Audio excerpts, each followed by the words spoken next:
एकदा शिवजीला कथा ऐकण्याची इच्छा होते. तुम्हाला जशी कथा ऐकण्याची इच्छा झाली म्हणून तुम्ही जसे या पावन प्रांगणामध्ये एकत्रित आला आहात ना, तसं भगवान शंकराला सुद्धा कथा ऐकण्याची इच्छा होती. आणि भगवान शंकराला कथा ऐकण्याची इच्छा झाल्याच्या नंतर भगवान शंकर त्या ठिकाणी सज्जनांना आपल्या समवेत सतीला घेतायत. आणि सतीला समवेत घेऊन ते कुंभज ऋषीच्या आश्रमामध्ये त्या ठिकाणी शिवकथा ऐकण्याच्या निमित्ताने जात आहेत. त्याचंही वर्णन या ठिकाणी सज्जनांनो गोस्वामी तुलसीदास महाराज आपल्या समोर ठेवतायत. संग सती जग जननी भवानी तुझे ऋषी अखिलेश्वर जानी. एक बार त्रेता जुग माही शंभु गए कुंभज ऋषि पाही. संग सती जग जननी भवानी तुझे ऋषि अखिलेश्वर जानी.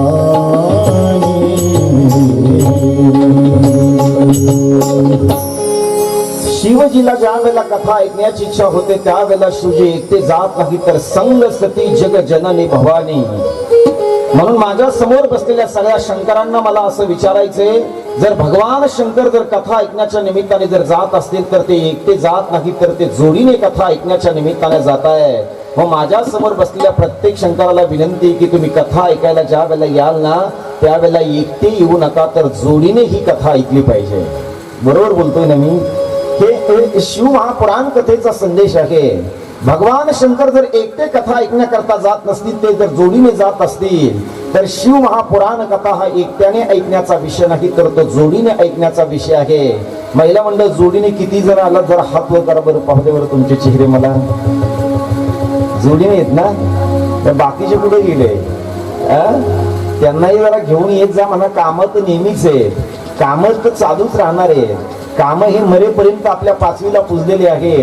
पण ही शिव महापुराण कथा वारंवार नाही तर वर्षातून एकदा आपल्या दारामध्ये येते. आणि ज्या प्रपंचामध्ये विवेकदादा हे सगळे मला असं वाटतं झडतायत ना, एक दिवशी तो प्रपंच तुमच्या देहाचं भस्म करणार आहे. तुम्ही हे का विसरलात? एक दिवशी आपल्याला हा सगळा पसारा सोडून जायचंय. काय भरोसा आहे या जिंदगीचा? किती जण कमवलेली जमीन सोबत घेऊन जाणारे जरा हात वर करा बरं, पाहू द्या बरं तुमचे चेहरे मला. बंगला सोबत घेऊन जाणार आहेत तुम्ही, गाडी सोबत घेऊन जाणार आहात, काय घेऊन जाणार आहात सोबत? काही घेऊन जाणार नाहीत, पण ऐकलेली शिव महापुराण कथा मात्र तुमच्या सोबत आल्याशिवाय राहणार नाही, लक्षात ठेवा. म्हणून जोडीने या ठिकाणी कथा ऐकण्याच्या निमित्ताने या. संग सती जग जननी भवानी. सतीला सोबत घेऊन भगवान शंकर ज्या वेळेला कथा ऐकण्याच्या निमित्ताने जात आहेत आणि कथा ऐकण्याच्या निमित्ताने जात असताना सज्जनांनो ज्या वेळेला कथा पूर्ण होते, कथा पूर्ण झाल्याच्या नंतर, कारण कथा का ऐकायची हा मोठा प्रश्न आहे. कारण या ठिकाणी येऊन जर तुम्ही बसला आणि एखादा कथेचा शब्द जर तुमच्या कानावरती पडला, तर माझी शिव महापुराण कथा ही खऱ्या अर्थाने तुम्हाला जाग करणारी शिव महापुराण कथा आहे. म्हणून ज्याला जाग होण्याची इच्छा असेल त्याने या ठिकाणी येऊन ही शिव महापुराण कथा ऐकली पाहिजे. ऐकली पाहिजे ना? जाग व्हायचंय ना तुम्हाला? माझ्या वारकरी संप्रदायाचं प्रमाण तुम्हाला एखादं जाग करेल. जाग केल्यानंतर तुम्हाला अर्थात तुमच्या जीवनामध्ये परिवर्तन होईल. म्हणून या कथेमध्ये यायचं आणि कथा या ठिकाणी ऐकायची. शिव आणि सती ज्या वेळेला कथा ऐकतायत, कथा ऐकल्याच्या नंतर सज्जनांनो कैलास पर्वताच्या दिशेने त्यांचा प्रवास चालू होतोय.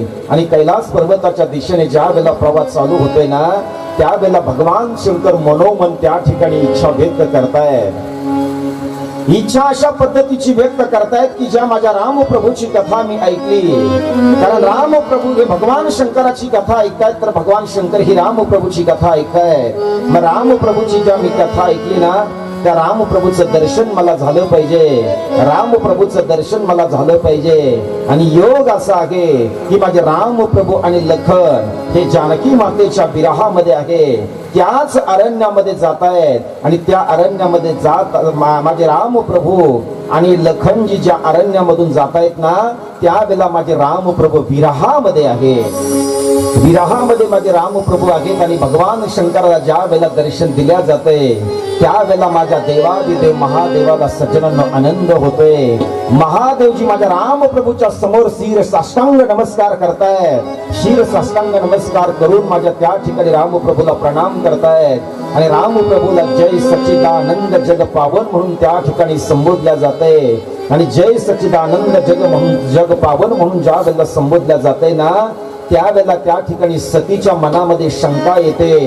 सतीच्या मनामध्ये शंका अशी येते की प्रभू तुम्ही तर महादेव आहात, तुम्ही तर देवाचेही देव आहात. मग एक व्यक्ती या ठिकाणी या रस्त्याने जातोय, स्वतःच्या सौभाग्यवतीसाठी तो रडतोय आणि स्वतःच्या सौभाग्यवतीसाठी रडणाऱ्याला तुम्ही सच्चिदानंद जग पावन का म्हणताय. त्यावेळेला माझ्या शंकराच्या डोळ्यामध्ये पाणी येतंय.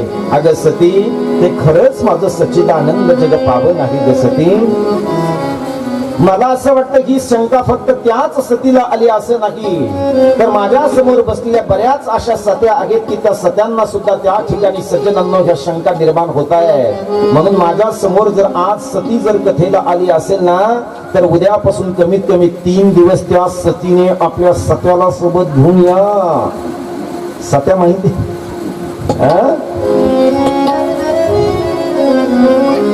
सती जशी कथा ऐकली तशी सत्य अर्थातच सत्याने सुद्धा कथा ऐकली पाहिजे. म्हणून सज्जनांनो जय सच्चिदानंद जग पावन म्हणून ज्या वेळेला बोलल्या जाते जय सच्चिदानंद जग पावन, जय सच्चिदानंद जग पावन, वारंवार माझे भगवान शंकर माझ्या रामरायाला अर्थातच प्रणाम करतायत.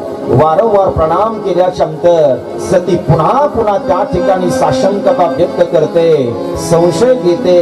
त्यावेळेला माझे भगवान शंकर सतीला बोलतायत अगं सती तुझ्या मनामध्ये जर माझ्या रामरायाविषयी जर साशंकता असेल, संशय जर असेल ना तर तू त्या ठिकाणी त्यांची परीक्षा घेण्याकरता जाऊ शकते सती. सतीच्या मनामध्ये ज्या वेळेला संशय निर्माण होतो आणि सतीच्या मनामध्ये संशय निर्माण झाल्याच्या नंतर माझे देवादिदेव महादेव सतीला बोलतायत अगं सती तू माझ्या रामरायाची परीक्षा घेण्याकरता जाऊ शकते सती. त्यावेळेला सती सुद्धा आता आपल्या मनामध्ये परीक्षा घेण्याचा निर्णय करते. आता परीक्षा कशी घेतली पाहिजे, परीक्षा तर देवाची परीक्षा घ्यायची. मग देवाची परीक्षा जर घ्यायची असेल तर सती असा विचार करते राम प्रभूच्या जानकीच्या विरहामध्ये या मार्गाने जातायत ना त्या जानकीचं रूप आता मी धारण करणार आहे. मार्गामध्ये मी त्या ठिकाणी उभा राहणार आहे आणि मार्गामध्ये उभा राहिल्याच्या नंतर राम प्रभूने जर मला त्या ठिकाणी जानकीचं रूप धारण करून जर जानकी म्हणून जर ते माझ्याकडे आले तर ते सच्चिदानंद जग पावन नाही, पण सती म्हणून जर ते माझ्याकडे आले ना तर मग मात्र ते सच्चिदानंद जग पावन आहे. म्हणून त्या ठिकाणी सती आता जानकी मातेचं रूप धारण करते आणि जानकी मातेचं रूप धारण करून त्या मार्गामध्ये ती उभा राहते. मार्गामध्ये उभा राहिल्याच्या नंतर माझे रामप्रभू आणि लखन त्या मार्गाने चालतायत.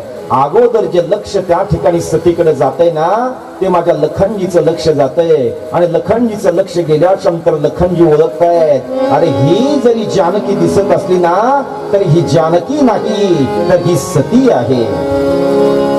दिसायला जरी जानकी असली तरी ही सती आहे. मग ज्या ठिकाणी नौकर ओळखू शकतो तर त्या ठिकाणी मालक का ओळखणार नाही, माझे रामप्रभू का ओळखणार नाही. माझे रामराया त्या ठिकाणी जवळ जात आहेत आणि माझे रामप्रभू जवळ गेल्याच्या नंतर मग त्या ठिकाणी सतीला विचारायला सुरुवात करतायत. सती देवाची परीक्षा घेण्याकरता जाते आणि सती देवाची परीक्षा घेण्याकरता ज्या वेळेला जाते ना त्यावेळेला देव आपली परीक्षा त्या ठिकाणी देतायत. पण एक गोष्ट लक्षात ठेवा काळेगावकरांनो, तारों के तेज में चांद छुपे नहीं, सूर्य छुपे नहीं, बादल छायो, रीड पडे राजपुत छुपे नहीं, दाता छुपे नहीं, मांग न आयो. आकाशामध्ये किती जरी चांदण्या आल्या असल्या ना तरी त्या चांदण्याने चंद्राची बरोबरी कधी करायची नाही, त्या चंद्राची परीक्षा घेण्याचा प्रयत्न कधी करायचा नाही. मेघ आकाशामध्ये किती जरी दाटून आला ना तरी त्या मेघाने सूर्याची परीक्षा घेण्याचा प्रयत्न कधी करायचा नाही. शिष्य किती जरी मोठा असला तरी शिष्याने गुरुची परीक्षा घेण्याचा प्रयत्न कधी करायचा नाही. तसं भक्त किती जरी मोठा असला तरी त्या भक्ताने देवाची परीक्षा घेण्याचा प्रयत्न कधी करायचा नाही. सती या ठिकाणी रामप्रभूची परीक्षा घेण्याकरता जाते. त्याही परीक्षेमध्ये उत्तीर्ण होत आहेत. काही माणसं गुरु करतायत पण गुरु केल्याच्या नंतर त्याच गुरुची परीक्षा घेण्याचं सुद्धा काम नक्की करतात का नाही. आमच्या गावामध्ये एक पहिलवान होता. पहिलवान तो पहिलवान त्या ठिकाणी सगळ्या बरोबर त्या ठिकाणी लढायचा, लढल्यानंतर जिंकायचा. लढल्यानंतर जिंकत असताना त्याच्या मनामध्ये एक दिवशी अशी दुर्बुद्धी आली. त्याने असा विचार केला, मी आतापर्यंत चांगल्या चांगल्या हिंद केसरी सोबत लढलो, पण लढत असताना जिंकून आलो. आज मला आता माझ्या गुरु सोबत त्या ठिकाणी 2 हात करण्याची इच्छा आहे, मला त्यांच्या सोबत कुस्ती करण्याची इच्छा आहे. त्यावेळेला गुरु ते गुरु असतात, शिष्य तो शिष्य असतो. ज्या वेळेला रण मैदान भरलं आणि कुस्तीचं मैदान भरल्याच्या नंतर गुरु आणि शिष्याची त्या ठिकाणी कुस्ती लावली. कुस्ती लावल्याबरोबर त्या ठिकाणी गुरुनी एका डावामध्ये शिष्याला खाली पाडलं. त्यावेळेला शिष्य बोलतो, गुरुजी तुम्ही सगळे डाव मला शिकले, पण हा डाव तुम्ही मला का शिकवला नाही? त्यावेळेला गुरुजी बोलतात, मला माहित आहे तू एक दिवशी तुझ्या जातीवरती उतरणार आहे, म्हणून मी तुला हा डाव शिकवला नाही. सगळ्यांची परीक्षा घेण्याचं काम करा, पण आपल्या गुरुची परीक्षा घेण्याचं काम कधी करू नका. आकाशामध्ये किती जरी चांदणे असल्याना दादा, तरी त्या चांदणे असतात हो, त्यांनी चंद्राची बरोबरी कधी करायची नाही. मेघ किती जरी दाटून आला तरी त्या मेघाला फोडून सूर्याचा प्रकाश हा जमिनीवरती आल्याशिवाय राहत नाही. तसं संत असतात. संत आणि देवाची परीक्षा घेण्याचं काम कधी करायचं नाही. पण या ठिकाणी सती जी परीक्षा घेते ना, ती माझ्या देवाची परीक्षा घेते. आणि सती ज्या वेळेला देवाची परीक्षा घेते, त्यावेळेला मात्र त्याही परीक्षेमध्ये माझे रामप्रभू उत्तीर्ण होत आहेत. समोर जातात. समोर गेल्याच्या नंतर आई म्हणून प्रणाम करतायत. आई म्हणून प्रणाम केल्याच्या नंतर सती लज्जित होते. सतीला काय करावं हे सुद्धा कळायला मार्ग नाही. सती पुन्हा भगवान शंकराच्या जवळ येते आणि भगवान शंकराच्या जवळ आल्यानंतर त्या ठिकाणी भगवान शंकराला सज्जनांनो अत्यंत वाईट वाटते. माझ्या मालकाची परीक्षा जर सतीने घेतली असेल ना, तर आता आजपासून मी हिच्या सोबत प्रापंचिक संबंध कधी ठेवणार नाही. कैलास पर्वतावरती जात आहेत. कैलास पर्वतावरती ज्या वेळेला पोस्ट होत आहेत आणि कैलास पर्वतावरती पोस्ट झाल्याच्या नंतर भगवान शंकर त्या ठिकाणी सज्जनांनो भक्ती पंथाला दृढ करणारी प्रतिज्ञा करतायत. आकाशवाणी होते. आकाशवाणी त्या ठिकाणी झाल्याच्या नंतर, कारण भक्ती पंथाला दृढ करणारी ती प्रतिज्ञा आहे. आणि भक्ती पंथाला दृढ करणारी प्रतिज्ञा करणारे पहिले देव जर कोण असेल तर त्या देवाचं नाव आहे देवाधिदेव महादेव. अर्थात सज्जनांनो भक्ती पंथाला दृढ करणारी प्रतिज्ञा केल्या जाते. भगवान शंकर त्या ठिकाणी कैलासावरती प्रतिज्ञा घेतायत. प्रतिज्ञा अशा पद्धतीची घेतायत, हिने जर माझ्या माईचं रूप धारण केलं असेल तर आजपासून मी हिच्या सोबत प्रापंचिक संबंध ठेवणार नाही. म्हणून सतीला त्या ठिकाणी सांगितलं जाते की सती, तुला आता कैलास पर्वतावरती थांबावं लागेल, पण तुला आता माझी अर्धांगिनी म्हणून थांबता येणार नाही, तर तुला या ठिकाणी भक्त म्हणून थांबावं लागेल. म्हणून सतीची करमणूक व्हावी म्हणून तिला त्या ठिकाणी कथा सांगण्यासाठी माझे भगवान शंकर प्रारंभ करतायत. काही काळ त्या ठिकाणी कथा चालते. कथा चालल्याच्या नंतर माझे भगवान देवाधिदेव महादेव सज्जनांनो ते त्या ठिकाणी अर्थात तपश्चर्येमध्ये मग्न होत आहेत. आणि तपश्चर्येमध्ये मग्न झाल्याच्या नंतर सतीला मात्र तो वियोग काही सहन व्हायला तयार नाही. त्यावेळेला 1000 वर्ष सती तपश्चर्या करते आणि महादेवाला प्रार्थना करते की देवा, मला की दुःख सहन होत नाही. त्यावेळेला आणखी ते तपश्चर्येतनं बाहेर येत आहे. तपश्चर्येमधनं बाहेर आल्याच्या नंतर सतीची करमणूक व्हावी म्हणून सतीला आता त्या ठिकाणी समोर बसवल्या जाते. सन्मुख आसन शंकर दिन्हा. भगवान शंकर आता समोर आसन दिल्या जाते. महिला मंडळ, माझा प्रश्न आहे तुम्हाला, तुमच्या घरामध्ये जर एखादी पूजा असेल, तुमच्या घरामध्ये जर एखादा कार्यक्रम असेल, तर तुम्ही नवऱ्याच्या बाजूला बसता का समोर बसता? बोला ना तुम्ही माझ्याशी. समोर बसता ना? नाही, बाजूला बसता ना. बाजूला बसावं लागतंय. पण या ठिकाणी सज्जनांनो सतीने बाजूला बसण्याचा सन्मान घालवलाय म्हणून सतीला त्या ठिकाणी आता समोर बसण्याकरता आसन दिल्या जाते. आणि समोर बसण्याकरता ज्या वेळेला आसन दिल्या जाते ना, कथा सांगायला सुरुवात केल्या जाते. कथा सांगायला जशी सुरुवात होते ना, तशी आकाश मार्गातून काही विमान जात आहेत. आकाश मार्गाने ज्या वेळेला काही विमान जात आहेत आणि आकाश मार्गाने विमान जात असताना त्या विमानामध्ये चर्चा चालू आहे. सतीच्या बापाच्या घरी यज्ञ असावा आणि सतीच्या बापाच्या घरी जर यज्ञ असेल आणि सतीला जर त्याचं निमंत्रण नसेल तर हे सतीचं दुर्दैव आणि दुर्भाग्य आहे. ही त्या विमानामधली चर्चा महादेवाच्या कानावरती येत नाही, पण सतीच्या कानावरती मात्र त्या ठिकाणी ऐकायला आल्याशिवाय राहत नाही. सती महादेवाला विनंती करते. विनंती करत असताना अशी विनंती केल्या जाते की मालक, माझ्या बापाच्या घरी यज्ञ ठेवलाय मालक. सतीच्या बापाचं नाव आहे दक्ष. दक्षाने तो यज्ञ त्या ठिकाणी ठेवलाय. दक्षाने यज्ञ ठेवलाय. ते यज्ञ ठेवण्याचं कारण असं आहे की भगवान शंकराचा अपमान करण्यासाठी तो यज्ञ ठेवलाय. म्हणून सज्जनांना त्या ठिकाणी सतीला समजून सांगितल्या जाते, अगं सती, तुझ्या बापाने जरी तो यज्ञ त्या ठिकाणी ठेवला असला ना तरी आपल्याला त्या यज्ञाचं निमंत्रण नाही. आणि यज्ञाचं निमंत्रण जर आपल्याला नसेल तर आपल्याला त्या यज्ञामध्ये जाण्याचा अधिकार सुद्धा नाही. पण शेवटी माझ्या समोर बसलेल्या ज्या महिला आहेत ना, तुम्हाला सगळ्यात जास्त प्रिय काय आहे जरा सांगा बरं मला. माहेर. माहेर फार प्रिय आहे बरं का दादा. ह्या खातात माहेर अर्थात खातात सासरचं आणि गातात. इतके विचित्र आहेत तुम्ही. खाणं कुठलं चालू आहे तुमचं सासरचं आणि गाणं कुठलं गाता. बहिणाबाईची इतकी सुंदर कविता आहे, इतकी सुंदर कविता आहे. ऐका, ऐकवतो तुम्हाला जरा 1 मिनिटामध्ये. आज माहेराने जण झाली झाली हो पाहत, आधी आली डोया पुढे माझ्या माहेराची वाट, आधी आली डोया पुढे माझ्या माहेराची वाट.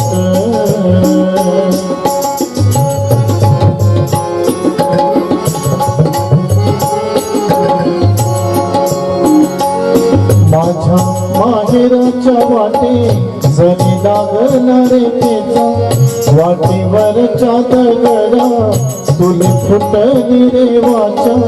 आज माहेराने जाण झाली झाली हो पाहत, आली आली डोया पुढे माझ्या माहेराची वाट, आली आली डोया पुढे माझ्या माहेराची वाट.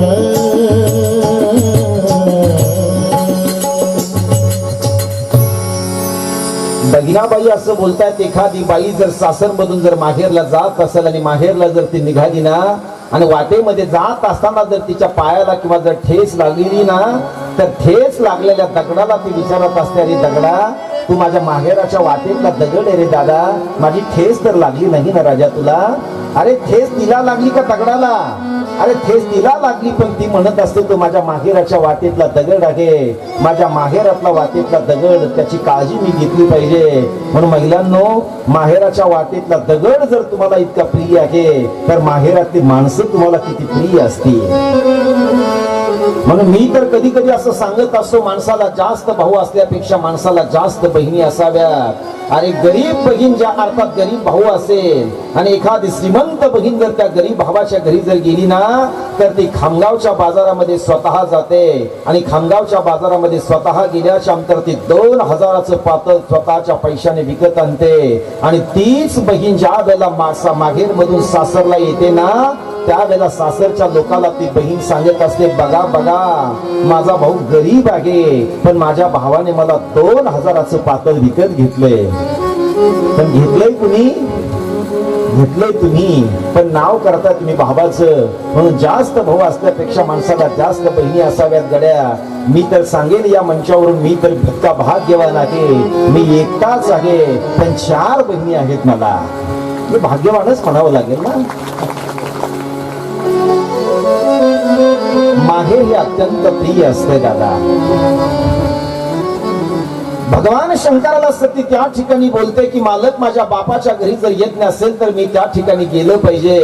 त्यावेळेला भगवान शंकर सतीला समजून सांगतात, अगं सती, तुझ्या बापाने जो यज्ञ ठेवला त्या यज्ञाचं निमंत्रण आपल्याला नाही. सगळ्या देशोदेशींच्या राजाला निमंत्रण राजा दक्षाने दिलंय पण ते निमंत्रण या ठिकाणी कैलासावरती पाठवलं नाही. आणि त्या यज्ञाचं निमंत्रण जर आपल्याला नसेल ना सती तर बिना निमंत्रणाचं आपण त्या ठिकाणी जाऊ नये सती. बिना निमंत्रणाचं जायचंय. म्हणून महिला मंडळ मी तुम्हाला सांगतो, या जगामध्ये असे 3 ठिकाण आहेत. एक ठिकाण असं आहे की तुम्हाला निमंत्रण असलं तर जा. दुसरं ठिकाण असं आहे की तुम्हाला निमंत्रण असलं तरी त्या ठिकाणी जाऊ नका. निमंत्रण असलं तरी जाऊ नका. पण एक ठिकाण या जगातलं असं आहे की निमंत्रण नसलं तरी त्या ठिकाणी जा. जगातलं पहिलं ठिकाण ठिकाण असं आहे, एखादा उमेदवार जर निवडून आला आणि त्याने जर धाब्यावरती पार्टी जर ठेवली ना, निमंत्रण असलं तरी त्या पार्टीला जाऊ नका रे. एक दिवशी फुकटची प्याल, पण नंतर जमिनी विकून प्याल, म्हणून जाऊ नका. या जगातलं दुसरं ठिकाण असं आहे की त्या ठिकाणी जर तुम्हाला निमंत्रण असेल तरच जायचं. एखाद्याचा वाढदिवस असेल, एखाद्याचं लग्न असेल, एखाद्याचा कौटुंबिक कार्यक्रम असेल, तिथं निमंत्रण असेल तरच जा, नाही तर जाऊ नका. पण या महाराष्ट्रामध्ये एक ठिकाण असं आहे, तिथे निमंत्रण नसलं तरी जा. त्या ठिकाणाचं नाव आहे शिव महापुराण कथा. जिस घर पर आदर मान नहीं, उस घर पर जाना ना चाहिए. जिस घर पर आदर मान नहीं, उस घर पर जाना नहीं. चाहे कितना प्यारा हो लड़का, उसे सर पे बिठाना ना चाहिए. चाहे कितनी प्यारी हो कन्या, उसे घर घर घूमना ना चाहिए. चाहे कितना दुश्मन हो भैया, पर भेद छुपाना ना चाहिए. जिस घर पर आदर मान नहीं, उस घर पर जाना ना चाहिए. ना चाहिए, ना चाहिए. ज्या ठिकाणी निमंत्रण नसेल त्या ठिकाणी माणसाने कधी जायचं नाही. भगवान शंकर सतीला वारंवार समजून सांगतायत, अगं सती, तुझ्या बापाचं घर आहे, पण तुझ्या बापाच्या घरी जरी तो यज्ञ असेल तर त्या यज्ञाचं निमंत्रण आपल्याला नाही ना ग सती. आणि त्या यज्ञाचं निमंत्रण जर आपल्याला नसेल तर तहा गए हो कल्याण न होई. त्या ठिकाणी आपण गेल्यानंतर आपलं कल्याण होणार नाही. आणि आपलं कल्याण जर त्या ठिकाणी जाऊन होत नसेल तर मग त्या ठिकाणी जायचंय कशा करता. त्यावेळेला सती उलट बोलते की प्रभू, या जगामध्ये 5 ठिकाणं अशी आहेत की त्या ठिकाणी निमंत्रण नसलं तरी माणसाने त्या ठिकाणी गेलं पाहिजे. मित्राचं घर असेल, प्रभूचं घर असेल, पित्याचं घर असेल, गुरुचं घर असेल आणि मालकाचं घर असेल, देवाचं घर असेल, तर त्या ठिकाणी निमंत्रणाची काय गरज आहे प्रभू. उलटा नियम ज्या वेळेला शिकवल्या जातो त्यावेळेला मात्र भगवान शंकर स्तब्ध होतात. भगवान शंकराला काही बोलता येत नाही. पुन्हा पुन्हा वारंवार सांगितल्या जाते, अगं सती, त्या ठिकाणी जाऊ नको सती. तुझ्या बापाने अपमान करण्याकरता तो यज्ञ ठेवलाय ना. यज्ञ हा अपमान करण्यासाठी असतो सती. अगं यज्ञ हा सन्मान बहाल करण्यासाठी असतोय. शिव महापुराण कथा ही का अपमान करण्यासाठी आहे का. शिव महापुराण कथा ही सन्मान देण्यासाठी आहे. मग आपला सन्मान करण्यासाठी तुझ्या बापाने यज्ञ ठेवला नाही, आपला अपमान करण्यासाठी तो यज्ञ ठेवलाय. दक्षाने तो यज्ञ का ठेवलाय त्याची आख्यायिका सांगतो, नीट ऐका महिला मंडळ. कारण दक्ष ज्या वेळेला प्रजापती होतो, कल्पना करा, एखादा आमदार म्हणून जर निवडून आला तर निवडून आल्यानंतर त्याचा जसं सगळे कार्यकर्ते एकत्रित येऊन जसा सन्मान करतायत ना, तसं त्या काळामध्ये दक्ष प्रजापती होत आहेत. आणि दक्ष ज्या वेळेला प्रजापती होत आहेत ना, मग त्यांच्या आनंदासाठी किंवा त्यांच्या सन्मानासाठी एक समारंभ आयोजित केला जातोय. सगळ्या देशोदेशींच्या राजाला त्या ठिकाणी निमंत्रण दिल्या जाते. आणि देशोदेशींच्या राजाला निमंत्रण दिल्याच्या नंतर देवादिदेव महादेवाला सुद्धा निमंत्रण दिल्या जाते. सभा त्या ठिकाणी भरते. सभा भरल्याच्या नंतर पहिल्या खुर्चीवरती त्या ठिकाणी महादेवजी बसतायत. अर्थात काही काळानंतर दक्षांचं आगमन होते. आणि दक्षांचं आगमन झाल्याच्या नंतर एखाद्या राजाचं आगमन झाल्याच्या नंतर त्या काळामध्ये नियम असा होता की सगळ्या लोकांनी उठून उभा राहून त्यांचं स्वागत करावं. मग दक्ष ज्या वेळेला त्या समारंभामध्ये येत आहेत त्यावेळेला सगळे लोक उठून उभे राहत आहेत. पण भगवान शंकराला अचानक समाधी लागते. भगवान शंकर उठत नाही. त्यावेळेला दक्षाचं लक्ष तिकडे नेमकं जाते. सगळ्या राजांनी उठून उभा राहून माझा सन्मान करावा आणि हा माझा जावई असून याने माझा अपमान करावा. पुरुष मंडळी, एक वाक्य नीट लक्षात घ्या. तुम्ही जर रस्त्याने जर निघाला रस्त्याने जर तुम्ही निघालात तर किती लोकांनी तुम्हाला रामराम केला ही गोष्ट तुमच्या लक्षामध्ये राहणार नाही, पण रामराम कुणी केला नाही ही गोष्ट मात्र तुमच्या लक्षामध्ये राहिल्याशिवाय राहत नाही. याने आज आपल्याला रामराम का केला नाही, का केला नसावा याचा विचार मात्र तुम्ही केल्याशिवाय राहत नाही. तसं दक्ष असा विचार करतोय, सगळे लोक उठून उभे राहावेत, उठून उभा किती राहिले त्याच्याकडे दक्षाचं लक्ष जात नाही, पण नेमकं खाली कोण बसले याकडे मात्र दक्षाचं लक्ष गेल्याशिवाय राहत नाही. दक्ष खाली अर्थात दक्ष समारंभामध्ये येत आहेत, महादेवजी समाधीमध्ये आहेत, ते उठून उभा राहत नाही. तेव्हा त्या ठिकाणी मनामध्ये खून गाठ दक्ष बनतायत, माझा जावई जर माझा अपमान करत असेल ना तर मी सुद्धा एक दिवशी महादेवाचा अपमान केल्याशिवाय राहणार नाही. मग तोच अपमानाचा बदला घेण्याकरता दक्षाने तो यज्ञ ठेवलेला आहे. सती त्याच यज्ञाकरता निघालेली आहे, पण सतीला वारंवार माझे भोले बाबा समजून सांगतायत, माझे महादेवजी माझे शंकरजी समजून सांगतायत, अगं सती ते यज्ञामध्ये जाऊ नको, त्या ठिकाणी गेल्यानंतर आपला अपमान होणार आहे. पण सती मात्र ऐकत नाही, कारण सतीच्या डोक्यामध्ये फक्त फिट होते की ते माझं माहेर आहे आणि मी माझ्या माहेरामध्ये गेलो पाहिजे. सतीच्या सोबत त्या ठिकाणी 2 गण आता दिल्या जात आहेत. सतीच्या समवेत 2 गण दिल्याच्यानंतर सती त्या ठिकाणी सज्जनांनो दक्ष राजाच्या महालामध्ये प्रवेश करते आणि दक्ष राजाच्या महालामध्ये प्रवेश केल्याच्यानंतर सगळे त्या ठिकाणी कुणीही सतीला बोलायला तयार नाही. समारंभ त्या ठिकाणी भरलेला आहे, सगळे देशोदेशींचे राजे आलेले आहेत, सगळे ऋषी मुनी साधू संत त्या ठिकाणी आलेले आहेत आणि सगळे ज्या वेळेला त्या ठिकाणी जमलेत ना त्यावेळेला सती त्या ठिकाणी येते, पण भगवान शंकर मात्र त्या ठिकाणी येत नाही. भगवान शंकर का येत नाही, कारण भगवान शंकराला माहिती आपला अपमान होणार आहे, मग आपण तिथे कशाला जायचे. म्हणून सज्जनांनो ज्या वेळेला सती त्या यज्ञ समारंभामध्ये येते, यज्ञ समारंभामध्ये आल्यानंतर आपल्या बहिणीला बोलण्याच्या निमित्ताने सती जाते. बहिणीला बोलण्याच्या निमित्ताने गेल्याच्या नंतर एकही बहीण त्या ठिकाणी सतीला बोलत नाही, कारण दक्षाने सगळ्या मुलींना सांगून ठेवलं होतं की भगवान शंकर या समारंभामध्ये येणार नाही, पण सती मात्र आल्याशिवाय राहणार नाही. सतीचा अपमान म्हणजे तो खऱ्या अर्थाने भगवान शंकराचा अपमान आहे. म्हणून तुम्ही महिला मंडळ तुम्ही सगळ्या गोष्टी सहन करतात, पण मारत असताना जर एखाद्या वेळेला तुमचा नवरा जर तुम्हाला मारत असेल आणि मारता मारता जर तुम्हाला तुमच्या बापाचं जर नाव घेतलं ना तर तुम्ही तुमच्या नवऱ्याला सांगत असतात, खबरदार मालक, मारून मारून तुम्ही माझा जीव घेतला तरी चालेल, पण माझ्या आई बापाचं नाव तुम्हाला घेण्याचा अधिकार नाही. त्याच पद्धतीने सतीचा अपमान केला जातोय, पण सती बोलते एखाद्या वेळेला खबरदार, तुम्ही मला माझा अपमान केला तरी चालेल, पण माझ्या भोले बाबाचा अर्थात माझ्या शंकराचा अपमान मी या ठिकाणी सहन करणार नाही. तुम्ही काय बोलताय. एक बहीण सुद्धा त्या ठिकाणी नीट बोलत नाही. म्हणून सज्जनांनो ज्या वेळेला तुमच्या जवळ पैसे असेल ना त्यावेळेला सगळे लोक तुम्हाला सलाम करतात, पण ज्या वेळेला तुमच्याकडे काही नसेल त्यावेळेला मात्र तुम्हाला कुणीही बोलण्याकरता तयार होत नाही. सतीच्यावर आता संकट आहे, सतीला मात्र कुणी सहकार्य करायला तयार होत नाही. म्हणून या जगाचा नियमच असा आहे की तुमच्याकडे जर काही असेल तर मात्र लोक तुम्हाला सहकार्य करतायत, पण तुमच्याकडे काही नसेल मग मात्र तुम्हाला कुणी सहकार्य करायला तयार होत नाही.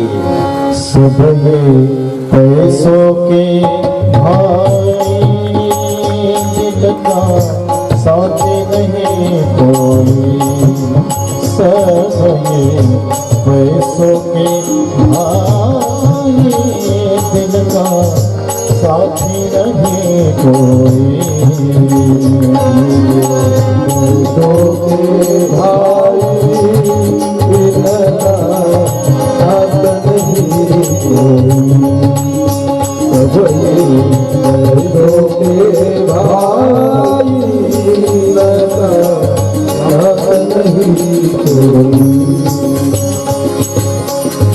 जब लग अपने पल्लों में पैसा तब लोग सलाम करे, तब लोग सलाम करे, तब लोग सलाम करे।